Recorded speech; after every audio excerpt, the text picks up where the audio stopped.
juntos, ¿sí? Donde no haya, donde no hayan discordias, ¿sí? Todos queremos, eso es el ideal, ¿no? No queremos un hogar así, queremos un hogar lleno de paz, donde reine la paz, donde reine el amor. ¿Y cuál es el propósito entonces de Dios con las familias? Dios quiere familias unidas sirviéndole a Él. Ese es el propósito de Dios. ¿Familias qué? Unidas sirviéndole a Él. Ese es el propósito de Dios. Eso es lo que Dios quiere con cada hogar, que todos trabajen juntos por un objetivo, ¿sí? Que toda la familia trabaje juntos por metas, ¿sí? Y sobre todo estén todos unidos para servirle a Dios. Amén. Vamos a ver por qué o en dónde vemos que el objetivo de Dios es familias unidas sirviéndole a Él. Vamos a Josué 24, del 14 al 15. ¿Listo?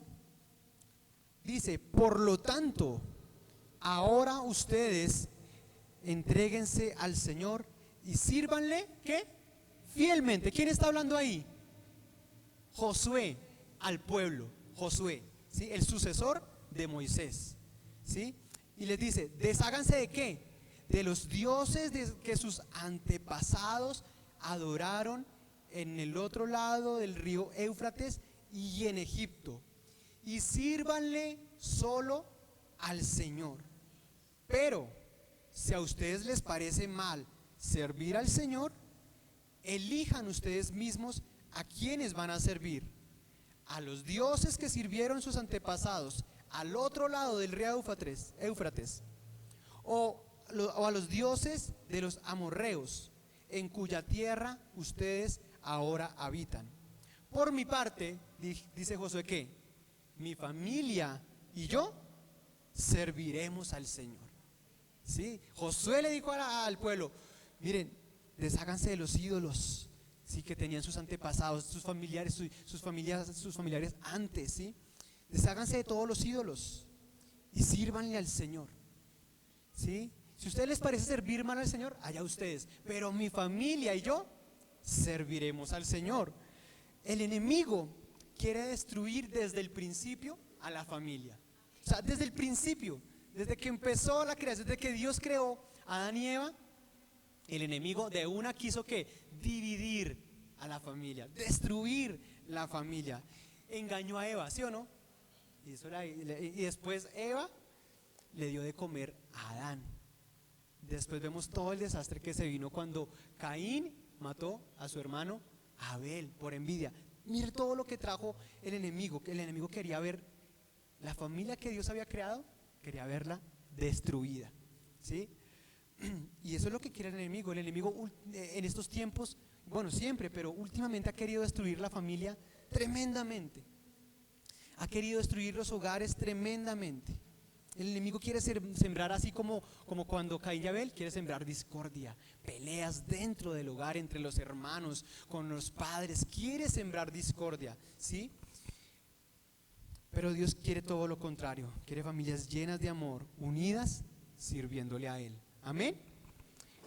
Entonces, ¿cómo tener entonces ese hogar bendecido como Dios manda? ¿Quieren saber? ¿Queremos saber? Ok.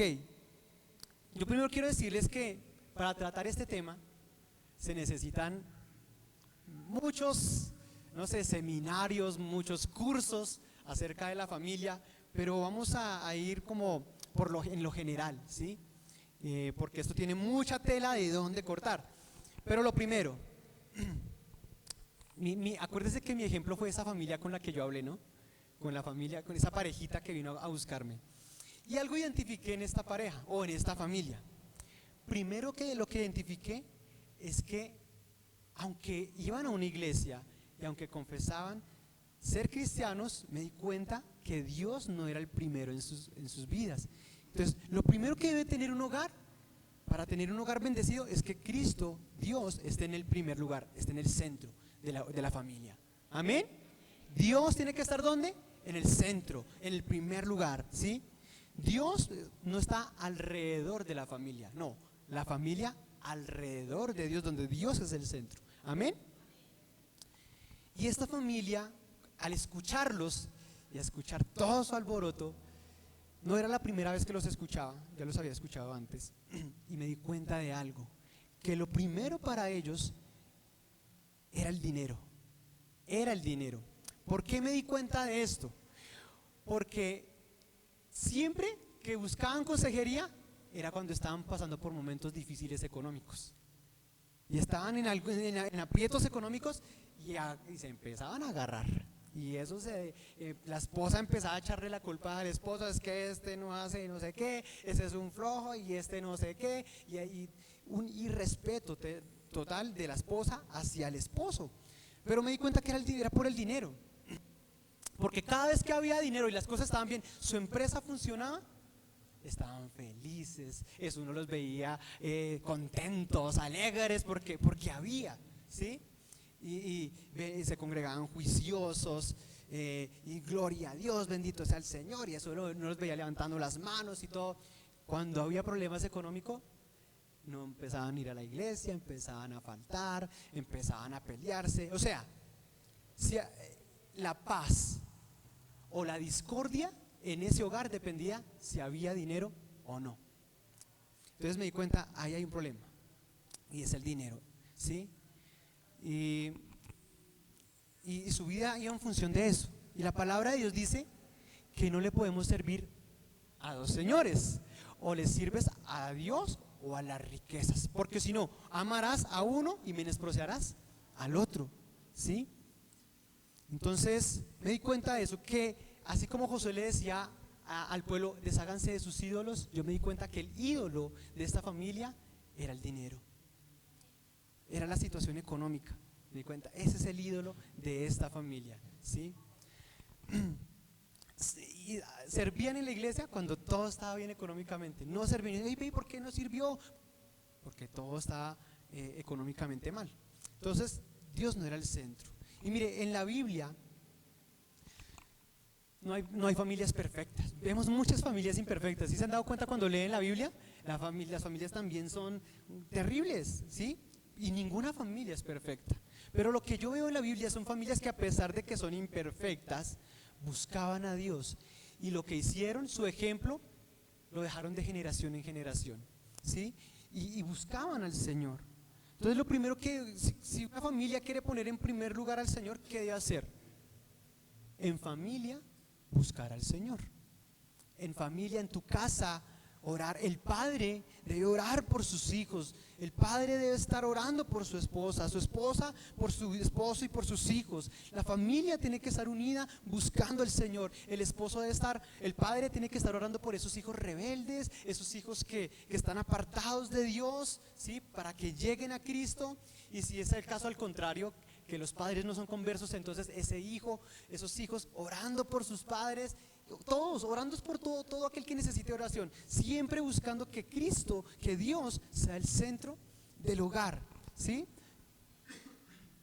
Mis padres oraron por mí y por mis hermanos por mucho tiempo, porque nosotros un tiempo en nuestras vidas que vivíamos desorganizadamente y hacíamos lo que queríamos, y yo recuerdo muy bien que mis padres oraban por nosotros, nos imponían las manos, ¿sí? Mi mamá entraba al cuarto y uno durmiendo y uno escuchaba hacer.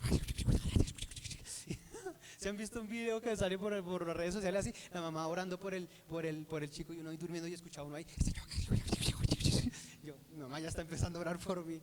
Y yo la escucho. Sí, yo recuerdo muy bien que ellos, y miren, la oración de nuestros padres dio fruto. Y hoy, tanto mis hermanos como yo, le servimos al Señor. Amén.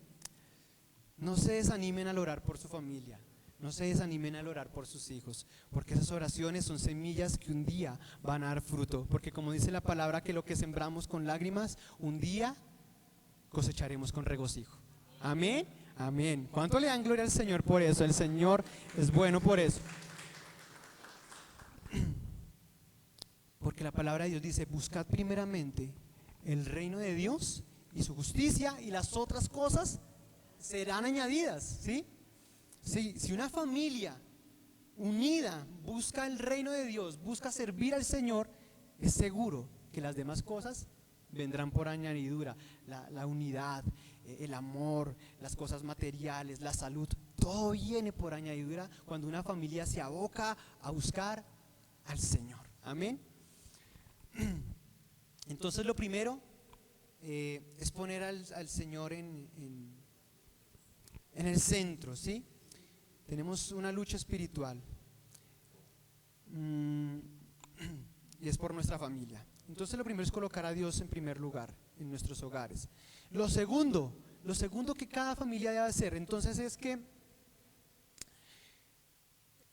cada persona, cada integrante de un hogar tiene que cumplir con su propósito. Eso es lo segundo, que cada integrante del hogar tiene que cumplir ¿con qué?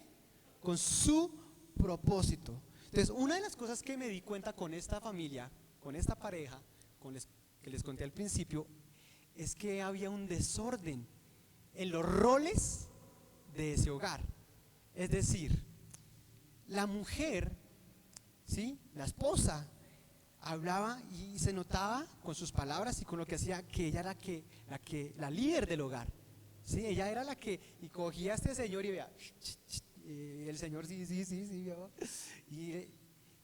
y entonces había un desorden, ¿sí?, en los roles. ¿Sí? Y ella habla y no respetaba a su esposo, ¿sí? Se notaba que no respetaba a su esposo y le echaba la culpa a él, y él le echaba la culpa a los hijos, y los hijos entonces tomaban decisiones en el hogar y el esposo ahí. Entonces, cuando no se cumplen las funciones, ¿sí?, y de cada persona, entonces va a haber un desorden, ¿sí? Y eso no trae bendición, porque eso no es como Dios lo planeó, ni como Dios lo propuso y lo dispuso. Amén. Cada persona en un hogar, cada integrante en un hogar tiene una función y Dios le da mandamientos a cada persona en el hogar. ¿Cuántos creen que el diseño de Dios para la familia es perfecto? ¿Cuántos lo creen? ¿Sí? ¿Alguien no lo cree? Bueno, ¿cuántos creen que lo que Dios determinó para cada persona en el hogar es perfecto? ¿Sí? Porque Dios diseñó el hogar. Dios diseñó la familia y Él sabe muy bien lo que tiene que hacer cada persona dentro del hogar para que ese hogar funcione, para que ese hogar prospere. Entonces vamos a ver el orden bíblico y lo que dice la Biblia acerca de qué es lo que tiene que hacer cada integrante del hogar. Amén. ¿Estamos dispuestos? ¿Listos? Vamos a ir a Colosenses 3, 18 al 21. Ese es el versículo base. Aquí voy a hablar a cada integrante del hogar como está en el orden en Colosenses. ¿Listo? No es un orden que yo escogí, es el orden que está ahí. Porque en Colosenses 3, 18 al 21, primero empieza hablando a las esposas en el versículo 18. En el versículo 19 le habla a los esposos. En el versículo 20 le habla a los hijos. Y en el versículo 21 le habla a los padres. Amén. Y vamos con ese orden. Colosenses 3, 18 al 21. Yo no escogí ese orden, así que no se preocupe por el orden. Al igual para todos hay tabla. ¿Listo? Al igual para todos hay. Primero, Colosenses 3, 18. Esposas, ¿qué dice? Sométanse a sus esposos como conviene en el Señor. Vamos a amplificar este concepto, y este concepto está amplificado en Efesios 5, 22 al 24. Efesios 5, 22 al 24 dice: esposas, sométanse a sus esposos como al Señor, porque el esposo es cabeza de su esposa, así como Cristo es cabeza y salvador de la iglesia, el cual es su cuerpo. Así como la iglesia se somete a Cristo, también las esposas deben someterse a sus esposos en todo. Amén. De las mujeres escuché poquitos amenes en eso. No escuché muchos amenes. ¿Por qué será? Bueno, vamos a ver por qué. Someterse, lo primero que dice es que las esposas deben someterse a sus esposos, sujetarse. Pero someterse en este tiempo se convirtió en una mala palabra, ¿sí? Y no lo es. Sujetarse o someterse al esposo no es algo malo. Cuando una mujer se sujeta a su esposo, no quiere decir que sea inferior al esposo, porque todos somos en Cristo iguales. Lo que pasa es que Dios a cada persona le dio un rol diferente. ¿Amén? ¿O no amén? Amén de los hombres y no tantos amenes de las mujeres. ¿Qué pasó, hermanas, en Cristo? Por eso pregunté antes de esto, ¿cuántos creen que el diseño de Dios para la familia es perfecto? Amén. Entonces, miren, Cristo se sometió al Padre y no perdió su valor. Amén. Cristo se sometió al Padre y siguió siendo Dios. Amén. Entonces, sujetarse o someterse simplemente es estar bajo el liderazgo, ¿sí? Estar bajo un liderazgo. En este caso, las mujeres están bajo el liderazgo del esposo. Entonces, yo sé que en estos tiempos no suena tan chévere, ¿cierto? No suena chévere esto. ¿Por qué? Porque en este mundo ha querido tergiversar, el enemigo ha querido tergiversar la familia, ¿sí? Y entonces, ¿qué es lo que vemos en este tiempo? El empoderamiento femenino, ¿sí? Eso está de moda ahora, ¿no? El empoderamiento femenino. Yo no necesito de un hombre para ser feliz. Yo no necesito de un hombre para salir adelante. Yo no necesito de un hombre para sostener a mi familia. Las mujeres no lloran, las mujeres facturan y todas estas cosas que ahora estamos escuchando, ¿sí o no? Y toda esta ideología del mundo le ha hecho creer a la mujer que no tiene por qué dejarse de su esposo, que usted es igual o puede ser superior al esposo. Eso es lo que el mundo ha querido o está pretendiendo enseñar. Mire, yo recuerdo una vez una hermana en Cristo, una hermanita en Cristo, le hablé acerca de estos versículos. Mejor dicho, es como si yo le hubiera pegado, es como si yo le hubiera pegado a esa señora, ¿sí? Yo no creo, y decía, yo no creo.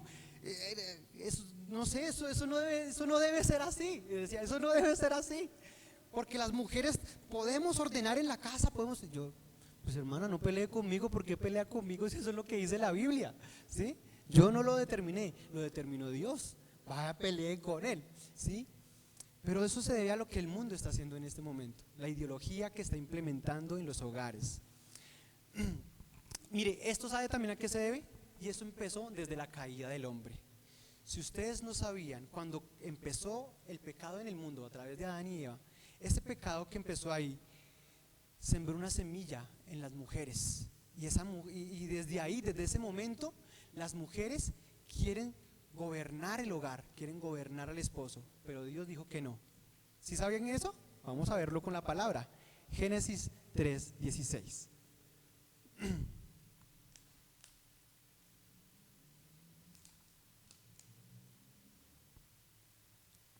Dice, luego le dijo a la mujer, haré más agudo el dolor de tu embarazo, y con dolor darás a luz. Mire lo que dice, y desearás controlar a tu marido, pero él gobernará sobre ti. ¿Sí se dan cuenta? Desde el principio, mire lo que dijo Dios, mire, por causa de ese pecado, esa naturaleza que ahora tú tienes, vas a querer gobernar a tu marido. Pero dice Dios, pero él, yo lo que determino es que él gobernará sobre ti. Entonces, cuando me di cuenta de esta pareja, cuando hablaba conmigo, me di cuenta que el esposo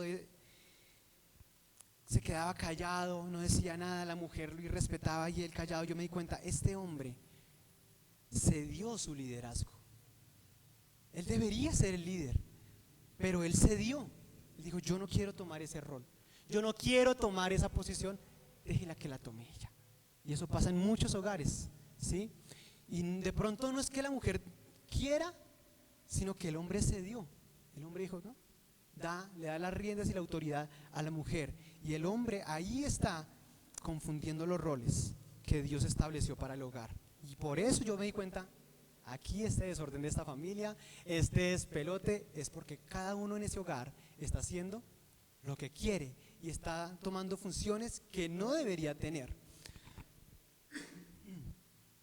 Entonces, ¿para qué fue diseñada la mujer en el hogar o para el esposo?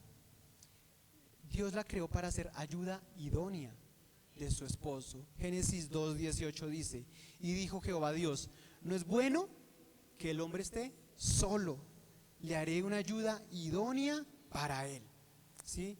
Entonces la mujer fue hecha para ayudar al esposo, para apoyar al esposo, para que el esposo pueda cumplir esos sueños, para que juntos puedan trabajar y alcanzar metas como pareja, como equipo, ¿sí?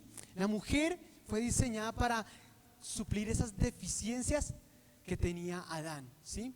Porque por eso dijo, vio a Adán solo, ¿sí? Lo vio solo y dijo, no, hermano, usted solito como que no va para adelante. Usted solito como que ya me di cuenta que no. Entonces te haré una ayuda idónea, porque mira lo que dice, es una ayuda. Y cuando alguien necesita ayuda es porque no puede solo. ¿Me entienden? Amén.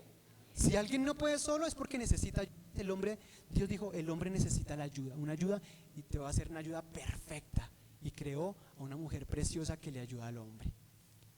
Y que juntos salen adelante.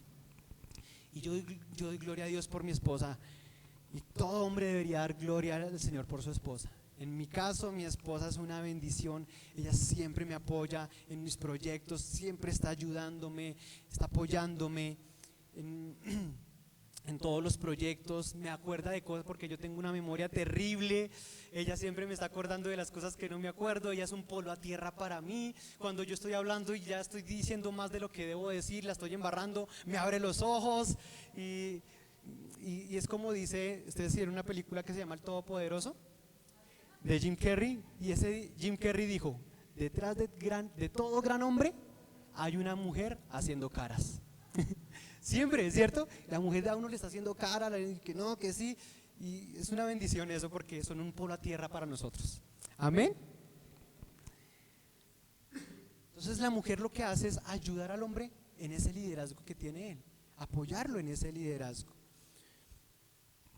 Entonces cuando una mujer quiere tomar el control del hogar, presten atención a esto.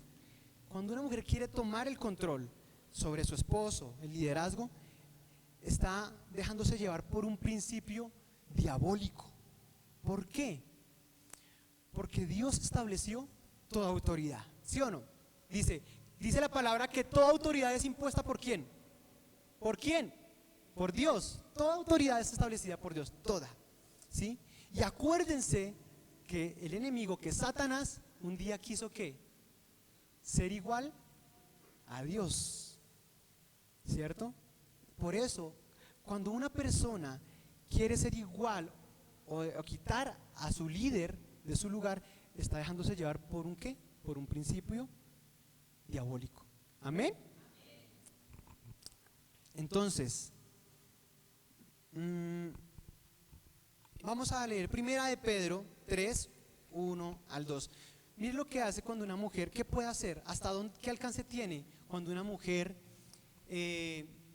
está bajo esa autoridad del esposo? Dice, Primera de Pedro 3, 1 al 2. Asimismo, esposas, sométanse a sus esposos, de modo que si alguno de ellos no cree en la palabra, puedan ser ganados más por el comportamiento de ustedes que por sus palabras, al observar su conducta íntegra y ¿qué? Respetuosa. Entonces, cuando una mujer tiene un esposo inconverso, esa mujer a través de su testimonio, a través de su conducta, puede hacer que ese hombre llegue al Señor. Amén. Y yo lo he visto en muchos casos, he visto cómo esas mujeres con su buen ejemplo, cuando reciben a Cristo, son un ejemplo en su hogar, son mujeres que están atentas a su hogar, y esos hombres llegan a Cristo, ¿sí? Qué chévere cuando un señor dice, no, María, esa María, cómo ha cambiado desde que se fue a esa iglesia, esa María, cómo ahora, con ese amor que nos trata ahora, es súper atenta ahora, no anda cantaleteándome como antes, no anda peleándome por todo como antes, cómo ha cambiado esa mujer. Venga, yo tengo que ir allá a ver qué es lo que le dieron, ahora que me lo den a mí también. Qué hermoso ver eso, ¿no? Pero, ¿qué tal el caso contrario? Una mujer orando por su familia, por su esposo, aquí en la iglesia bien, pero llega al hogar a cantaletear, a pelearle por todo al esposo, no es cariñosa, ¿sí? Hace todo lo contrario. ¿Usted cree que un esposo va a ser convertido? Por más de que usted le dé bibliazos, por más de que usted le diga la palabra, su comportamiento es lo que va a hacer que se gane para el Señor o no. Amén. ¿Qué debe hacer entonces una mujer? ¿Cómo es el comportamiento ejemplar de una mujer? Vamos a leer Proverbios 31, 10 al 31. Esto que vamos a leer sí es una mujer empoderada. Vamos a verlo. Mujer ejemplar, ¿dónde se hallará? ¿Dónde? Digan, aquí, hermano, aquí está, yo soy. ¿Dónde se hallará? Es más valiosa que las piedras preciosas. Su esposo, mire, su esposo confía plenamente en ella y no necesita de ganancias malavidas. Ella le es fuente de bien y no de mal todos los días de su vida. Anda en busca de lana y de lino y gustosa trabaja con sus manos. Mire, una mujer que le gusta trabajar con sus manos es una mujer ejemplar. Es como los barcos mercantes que traen de muy lejos su alimento. Se levanta de madrugada, da de comer a su familia y asigna tareas a sus criadas. Calcula el valor de un campo y lo compra. Con sus ganancias planta un viñedo. Y una mujer emprendedora, una mujer empresaria, eso es una mujer empoderada como Dios lo dice en su palabra. ¿Dónde vamos? Decidida, se ciñe la cintura y se apresta para el trabajo. Se complace en la prosperidad de sus negocios y no se apaga su lámpara en la noche. Con una mano sostiene el uso y con la otra tuerce el hilo. Tiende la mano al pobre y con ella sostiene al necesitado. Si nieva, no tiene que preocuparse su familia, pues todos están bien abrigados. Las colchas las cose ella misma y se viste de púrpura y lino fino. Su esposo es respetado en la comunidad. Escuchen, acá hay algo importante. ¿Por qué es respetado el esposo en la comunidad? Porque este contexto es judío, ¿sí? Y siempre en el contexto judío y sobre todo en el contexto oriental, el esposo es la cabeza. Y si es respetado es porque el esposo es el líder del hogar, ¿cierto? Ahí está siendo respetado. Lo que está diciendo, le están diciendo el pueblo al esposo, y usted tiene una mujer ejemplar, trabajadora, es una mujer que está bajo su liderazgo, pero es una mujer tremenda, echada para adelante, empoderada, y eso no le quita nada, estar bajo el liderazgo de su esposo. Amén. Confecciona ropa de lino y la vende, provee. Bueno, es que esta mujer sí era, pero le gustaba la plática, ¿no? Se nota que esta mujer de acá le gusta la plática. Entonces, ¿dónde voy? Me perdí. Provee cinturones a los comerciantes, se reviste de fuerza y dignidad, afronta segura el porvenir. Cuando habla, lo hace con sabiduría.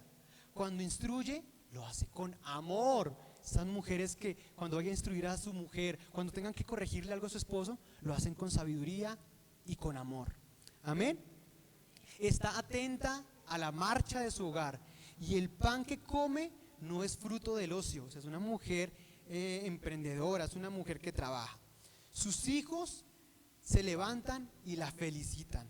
También su esposo la alaba. Muchas mujeres han realizado proezas, pero tú las superas a todas. Engañoso es el encanto y pasajera la belleza, pero la mujer que teme al Señor es digna de alabanza. Sean reconocidos sus logros públicamente y alabadas sus obras. Amén.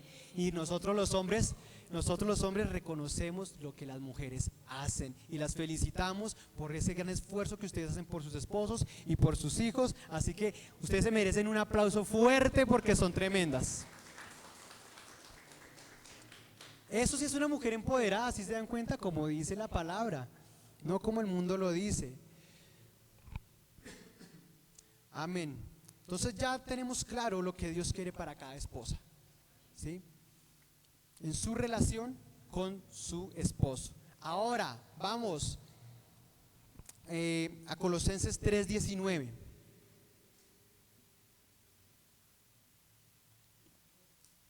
Vamos con los esposos. Dice, segundo, listo, los esposos. Esposos, amen a sus esposas y no sean ¿qué? Duros con ellas. ¿Sí? Ahora, miren cómo Dios hace el énfasis. Dios hace el énfasis para la esposa en que tiene que respetar al esposo y someterse. Y el énfasis para el esposo es que debe ¿qué? Amarla. ¿Qué quiere decir esto? Que a las esposas les cuesta un poco someterse y a los esposos se les dificulta más amar a las esposas. Es por eso que lo dice, ¿sí? Entonces vamos a ampliar una vez más este concepto para los esposos. ¿Cómo tiene que el esposo amar a la esposa como dice la Biblia? Efesios 5, 25 al 33. Esposos, amen a sus esposas. ¿Cómo? Así como Cristo amó a la iglesia y se entregó por ella para hacerla santa. Él la purificó lavándola con agua mediante la palabra para presentársela a sí mismo como una iglesia radiante, sin mancha ni arruga,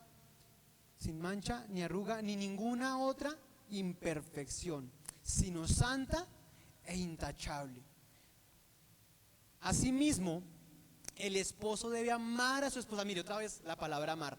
Amar a su esposa como a su propio ¿qué? Cuerpo. El que ama a su esposa se ama ¿qué? A sí mismo. Pues nadie ha odiado jamás a su propio cuerpo. Al contrario, lo alimenta y lo cuida, así como Cristo hace con la iglesia, porque somos miembros de su cuerpo. Por eso dejará que el hombre a su padre y a su madre y se unirá a su esposa y los dos llegarán a ser un solo cuerpo. Esto es un misterio profundo. Miren lo que dice, es un misterio profundo.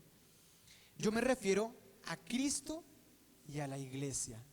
En todo caso, cada uno de ustedes ame también a su esposa como a sí mismo, y que la esposa respete a su esposo. Entonces, así es la forma en que la Biblia, Dios nos enseña que el esposo tiene que amar a la esposa. Y sabemos que el amor no es un sentimiento, no es algo que yo siento, ¿sí? No es algo pasajero, no es como el mundo lo percibe. O sea, ahora el divorcio es lo más normal. O sea, las parejas se casan y se divorcian como si no pasara nada. Y eso es lo normal. Y saben que eso que está pasando en el mundo está sucediendo también en los matrimonios cristianos. ¿Sí? ¿Por qué? Porque los matrimonios cristianos están empezando a percibir el amor como lo percibe el mundo. ¿Por qué? ¿Cómo percibe el mundo? Porque es un sentimiento. Ay, es que no, ya no siento amor, ya no lo amo, o ya no la amo, ¿sí? Ya no siento amor, ¿sí? Ya no siento ese amor. Se acabó. ¿Se ha escuchado esa palabra? Se acabó el amor. Entonces yo me pregunto una cosa. Si a uno se le acaba la gasolina del carro, ¿lo deja botado? ¿No? Entonces estaríamos ahí los carros ahí botados por todo lado. No, si la gasolina se le acaba al carro, se le echa más gasolina. Y así pasa con el amor. Si usted cree que se acabó el amor, échele gasolina a ese amor, para que ese amor vuelva a encenderse y vuelva a arrancar. Amén. Esa es la forma. No es sentimientos, son acciones. ¿Sí? Son porque cuando uno se deja llevar solo por el corazón, ¿sí? Ay, no, lo que el corazón es que yo sigo mi corazón. No, hermanos. ¿Qué dice la palabra? Engañoso es el corazón, ¿sí? El corazón del hombre es engañoso. O sea, que no nos dejemos llevar por el corazón, sino dejémonos llevar para tener una relación buena, como Dios quiere. Dejémonos llevar y hagamos lo que dice la palabra de Dios. Y así ese matrimonio va a andar en bendición. Entonces, ¿cómo dice que debe amar el esposo a la esposa? Entregando su vida por ella. Así como Cristo entregó su vida ¿por quién? Entonces, acuérdense, hace 8 días que hablamos que Dios amó tanto al mundo que ¿qué hizo? Que entregó, que dio. El amor es ¿qué? Dar. ¿Sí?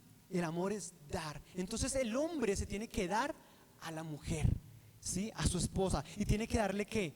Tiene que darle protección, tiene que darle seguridad, tiene que darle palabras de afirmación, tiene que darle ternura, ¿sí? Tiene que darle caricias, tiene que darle todo lo que una mujer necesita, se lo tiene que dar el hombre.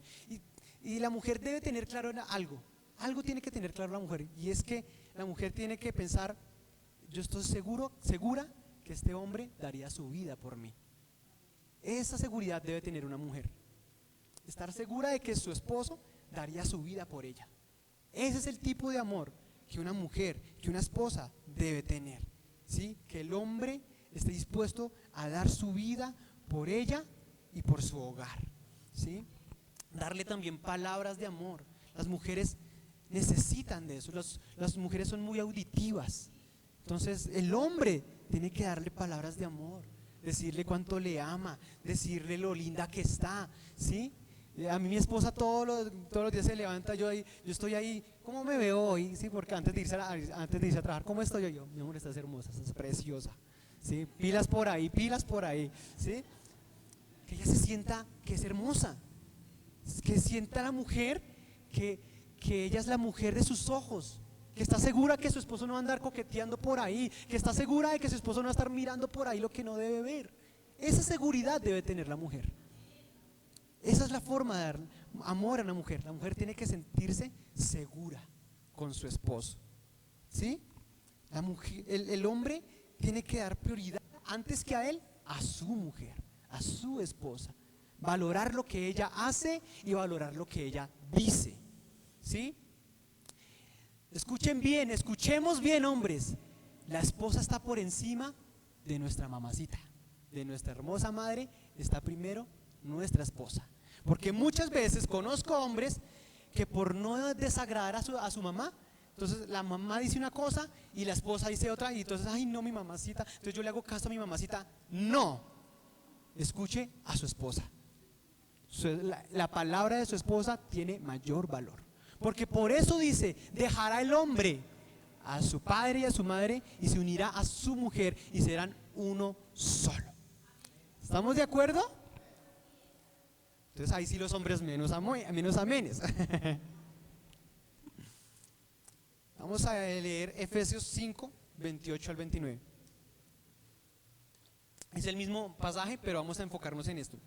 Dice: asimismo el esposo, debe amar a su esposa como a su propio cuerpo.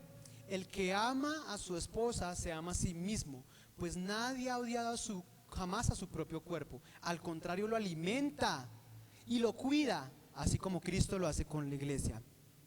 Si nosotros como esposos no amamos a nuestra esposa, no nos estamos amando a nosotros mismos, porque somos uno solo. Amén. ¿Qué es lo que dice ahí? El esposo, ¿qué? Alimenta a su esposa, la sustenta. ¿Qué quiere decir? Que el hombre es un hombre trabajador, que es un hombre que trabaja. Y aquí no quiere decir que el hombre necesariamente tenga que ganar más dinero que la mujer. Quiere decir que es un hombre trabajador, que tiene proyectos, que tiene sueños, ¿sí? Que la mujer diga: este hombre sabe para dónde va, ¿sí? Sabe para dónde va. Entonces es un hombre que trae sustento a su hogar. No es un hombre vago, no es un hombre que espera que la esposa sea la que traiga el hogar. No, es un hombre emprendedor. Es un hombre que va hacia adelante trabajando y trae provisión a su esposa, cuida a su esposa y la cuida, la alimenta en todo sentido, la alimenta físicamente, es un proveedor emocional, un proveedor de afecto, un proveedor de seguridad. Eso es como el hombre tiene que cuidar a su esposa. Amén. Y no permite que nadie hable mal de ella, ¿sí? Que es que los hermanos hablan mal de ella, mi mamá habla mal de ella. No, el esposo tiene que hacer respetar a su esposa. Amén. ¿Estamos de acuerdo?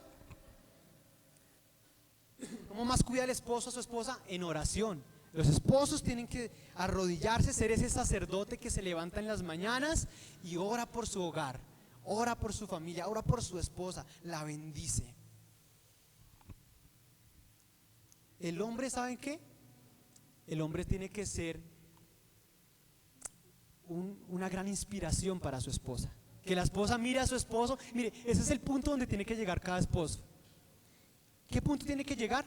Cuando la mujer lo mira y dice, uff, este hombre me inspira, este hombre es tremendo. Eso es a donde tiene que llegar cada hombre, que sea inspiración para su esposa y para sus hijos. Un ejemplo a seguir. Amén. Listo. Vamos con el segundo. Los hijos. Vamos ahora a hablar de los hijos. Como les dije, eso es un tema que toca ampliar muchísimo más, pero el tiempo no da. Listo, vamos con los hijos. Colosenses 3:20. Colosenses 3:20, que es el versículo, el pasaje base con el que empezamos. Dice, hijos, ¿qué dice? Obedezcan a sus padres, ¿en qué? En todo, porque esto agrada al Señor. Una forma en que le agradamos a Dios es cuando honramos a nuestros padres. Igualmente vamos a ampliar el concepto. ¿Listo? Vamos a ampliarlo. Efesios 6 del 1 al 3. Efesios 6 del 1 al 3. Hijos, obedezcan en el Señor a sus padres, porque esto es justo. Honra a tu padre y a tu madre, que es el primer mandamiento con promesa, para que te vaya bien y ¿qué?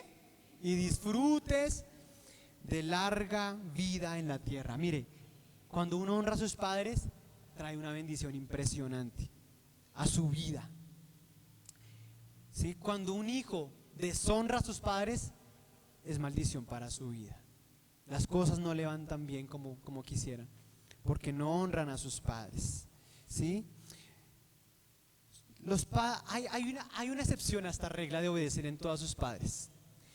Los hijos pueden desobedecer a sus padres solo cuando los padres le piden hacer algo que está contrario a la palabra de Dios.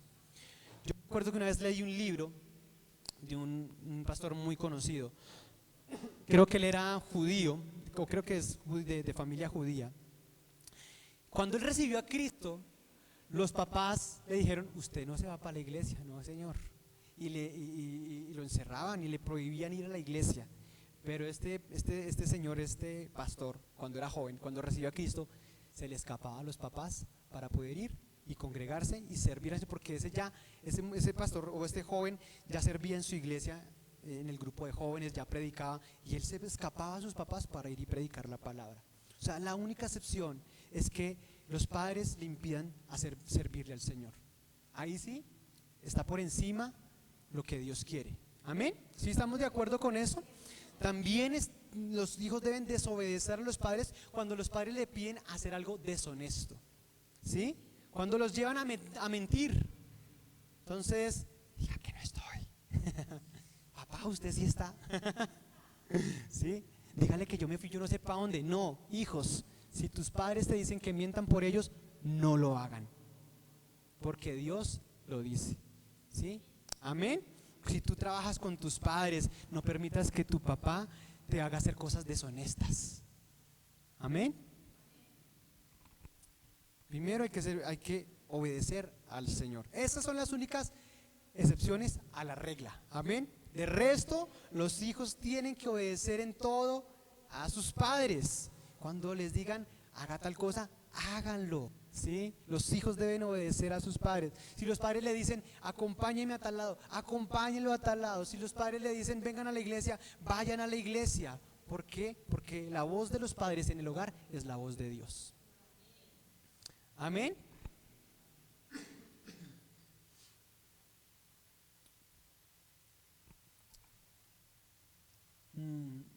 Eso traerá bendición a los hogares. Miren, yo he visto, no sé si ustedes se han dado cuenta, pero los hijos que honran a sus padres aún en su vejez, son hijos que tienen mucha bendición en sus hogares. ¿Sí? ¿Se han dado cuenta esos hijos que están siempre preocupados de sus padres, que no les falte nada, que esos hombres y esas mujeres, esos hijos, tienen una vida bendecida por el Señor? Yo lo he visto con mis propios ojos. ¿Ustedes sí lo han visto? O sea, que honremos a nuestros padres. Los hijos, cuando están bajo el techo de sus padres, deben honrar a sus padres, ¿sí? Deben obedecerlos en todo. Así sean mayores de edad, así trabajen y aporten en el hogar. Siempre están bajo la autoridad de los padres, ¿sí? Porque muchas veces los hijos aportan en el hogar, dan plática en el hogar, y los papás, como ellos dan, empiezan a ser permisivos. Es que el niño da, hay que dejarlo hacer. No, señor. ¿Por qué? Porque como hijo, si estoy bajo el techo de mis padres, es mi obligación aportar. Porque la palabra de Dios dice que el que no provee para los suyos es peor que un incrédulo, ¿sí? O sea, que si yo estoy en mi casa y no proveo en mi casa, yo estando trabajando, si yo estoy trabajando y no aporto, entonces eso no es lo que quiere el Señor. Dios quiere que si estoy trabajando, aporte. Pero ese aportar en la casa no me da derecho para hacer lo que yo quiero como hijo, ¿sí? Cuando yo vivía con mis papás, todos mis papás nos decían, usted tiene que dar para este servicio. A mi otro hermano le decía, usted tiene que dar para esto, y a usted tiene que dar para esto. Y todos dábamos en el hogar, cuando vivíamos con nuestros papás. Y aún así, no hacíamos lo que queríamos. Mis papás nos decían, usted acá no viene a coger esta casa de hotel, usted no hace lo que quiere, está a tal hora en la casa, ta. Ellos sabían este principio y nos ponían límites, y doy gracias al Señor porque así lo hicieron. Amén. Entonces, los hijos, por más de que den y aporten en la casa, los hijos no toman decisiones. ¿Qué pasa? ¿Los hijos qué? No toman decisiones. Los hijos dan ¿qué? Un aporte en cuanto a su forma de ver las cosas. Los hijos pueden decir, papá, mire, tal cosa. Pueden dar su opinión, pero no dan órdenes en el hogar. ¿Amén? ¿De acuerdo? ¿Quiénes toman las órdenes, las decisiones en la casa? Los papás. Los papaditos. Listo. Eso en cuanto a los hijos. Amén. ¿Clarísimo? ¿Estamos clarísimos con eso? Listo, vamos ahora con los padres, en su función no de esposos, sino de ¿qué? De padres. Colosenses 3:21. Y vamos a correr porque el tiempo no alcanza. Dice, padres, Colosenses 3:21, padres, no exasperen a sus hijos, no sea que ¿qué? Se desanimen. Es decir, no sean tan duros con ellos hasta el punto de desanimarlos. Amén. Y es que hay padres que no saben dar órdenes. Hay que trabajar en eso, amén. Hay que trabajar en eso, porque hay padres que no saben dar órdenes. O sea, todo lo ordenan de una vez a los gritos, de una vez a los vainazos, ¿sí? Los hijos están dormidos y se entran a ese cuarto y ¿hasta qué horas, hermano? Usted levántese y hágame el favor, deje esa pereza de ser tan flojo. Hey, hay algo que tenemos que aprender a diferenciar. Una cosa es la acción y otra cosa es la persona. La acción la tenemos que separar de la persona. Entonces, ¿cómo deberíamos hacerlo? ¿Sí? Entonces no le digamos a nuestro hijo, hey, levántese, deje de ser flojo, deje la vagancia, mire que ya va tarde. No, levantémonos y decirle, hijo, yo sé que usted no es flojito, así que quítese esa flojera, quítese esa pereza y vamos para adelante que hay mucho que hacer, ¿sí? Con amor, ¿sí? Separando la acción de la persona. O sea, yo no entro de una a decirle que es un flojo y un vago y un perezoso, no, yo le digo a mi hijo, hay que hacer, hay mucho que hacer, usted no es flojo, usted es un echado para adelante, y desperécese y vamos, levántese, ¿sí? Hay que hablar con sabiduría, ¿sí? Y con amor. Porque también hay papás que les dicen a los hijos, que usted tan grande y tan boba y todo lleno de pena, lleno de temor, lleno de miedos, deje la bobada. Yo he escuchado papás que dicen eso, debe ser tan bobo, tan grande y con pena, con miedos. No, separemos la acción de la persona, porque cuando tú le dices bobo, tímido, estás afectando su identidad. Tú tienes que decirle, hijo, la palabra de Dios dice que no tenemos un espíritu de temor ni de timidez, sino de poder y dominio propio. Tú puedes, hazlo, tú puedes hacerlo, de adelante, tú eres capaz. Eso es lo que tenemos que hacer con los hijos, tenemos que hablar o sea, eso no quiere decir que no podamos disciplinarlos, sí, hay que corregir, pero hay que corregir la acción, la conducta, y no hablar a la persona, ¿sí? No hablar en contra del joven, no hablar en contra del hijo. Amén. ¿Sí es entendido? Los padres deben guiar y animar, no desanimar con sus palabras. Tienen que ¿qué? Animarlos, guiarlos, mostrarles el camino como Dios lo pide. Entonces, tienen que corregir, claro, cuando las cosas se hacen mal se corrigen, pero se corrige la acción y no se habla mal o no se desacredita al joven o al niño. Amén. Efesios 6:14 dice, que es lo mismo, básicamente lo mismo, dice: ustedes padres no hagan enojar a sus hijos, sino críenlos según la disciplina e instrucción del Señor. Entonces, ¿qué es lo que tiene que hacer el padre? Guiarlo en la palabra de Dios. Vuelvo otra vez a lo que pasó conmigo y mis hermanos. Nosotros estábamos en época de rebeldía con mis hermanos, ¿sí? Hacíamos, entre comillas, queríamos, pero nuestros papás no nos dejaban, ponían límites. Y yo recuerdo muy bien que los domingos en la noche nos decían: vengan acá, vamos a orar. Y nosotros podíamos hacer mala cara, podíamos no querer, no, vienen acá y oran con nosotros, ¿sí? Y así nosotros hiciéramos cara de limón, nuestros papás nos hacían un grupo de oración y nos predicaban la palabra y orábamos. Eso es lo que tiene que hacer un padre. Los padres tienen que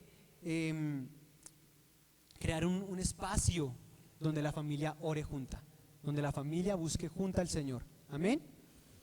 Sí, así hacían mis papás con nosotros. Yo recuerdo muy bien los domingos, uno ahí viendo tremendo programa y tú no contento y dicen: apaguen eso ya. Es en serio. Yo me acuerdo bien de esa frase: apaguen eso ya. Cuando decían eso, ya se... Pero eso dio fruto. Eso dio fruto porque esa semilla quedó sembrada en nuestro corazón y ahora dio fruto en la vida mía y en la vida de mis hermanos, y hoy servimos al Señor porque nuestros padres pusieron límites, no se desanimaron con nosotros, hicieron lo que tenían que hacer como padres. Amén. Entonces, y como hijos nosotros respetamos las directrices de nuestros papás.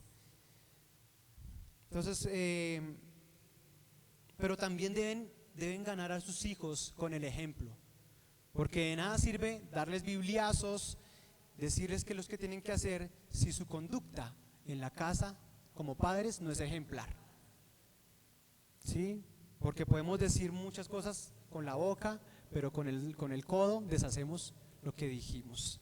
Y no hay nada más peligroso para un joven y para un hijo ver a sus papás decir una cosa y hacer otra en sus hogares. Por años que he servido en un ministerio de jóvenes, los jóvenes dicen: mira, acá mi papá levanta sus manos, acá mi papá hace esto, aquí mi mamá hace esto, pero en la casa es una gritadera, en la casa es así, en la casa es asá, y acá viene a decir que muy santa. Y yo digo: es fuerte, porque esa conducta, esa forma de actuar, de decir una cosa y hacer otra, marca el corazón del joven, y en lugar de acercarlo al Señor va a hacer que se separe más del Señor. Se desaniman, eso es desanimarse. Empiezan a desanimarse porque no ven coherencia en sus papás, con lo que dicen y con lo que hacen. Amén. Seguimos. Para terminar, vamos rápido. Hermanos, aquí es corto. Pero yo creo que no le di este versículo a Dieguito. Salmo 133, 1 al 3 está, Mateito. Salmo 133, ¿sí o sí? Ok, sí está. Salmo 133, del 1 al 3, dice: cuán bueno y cuán agradable es que los hermanos que convivan en armonía.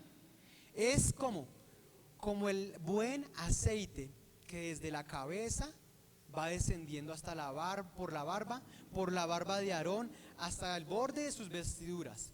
Es como el rocío de Hermón que va descendiendo sobre los montes de Sión.